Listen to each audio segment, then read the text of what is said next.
we are tracking some further updates. The United States Air Force has now launched the development of what is being described as the world's longest range air-to-air missile program.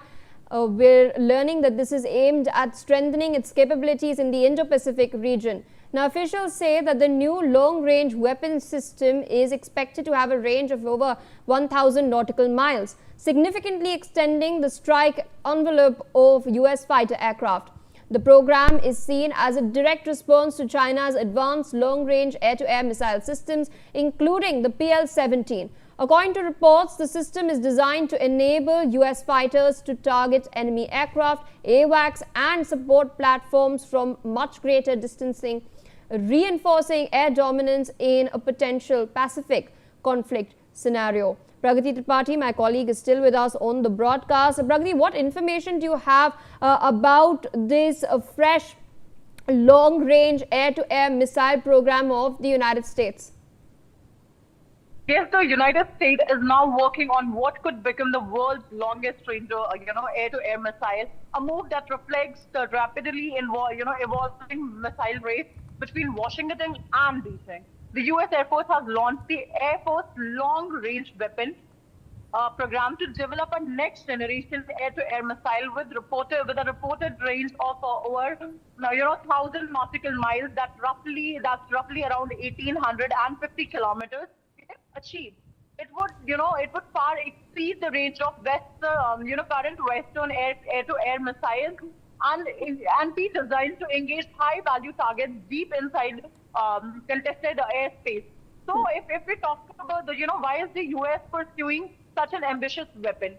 So the main, the answer could be the China. If we talk about that, over the past few years, if you see China has fielded increasingly long-range air-to-air missiles, including the PL-17, which is believed to be among the longest-range operational air-to-air missile in the world. These weapons are designed to threaten critical support aircraft such as AWACS, aerial refueling tankers, electronic warfare aircraft, and intelligence performance platforms. The assets that enable modern air operations.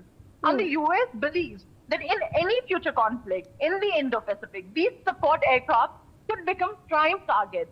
Losing them would significantly reduce the effectiveness of fighter operations.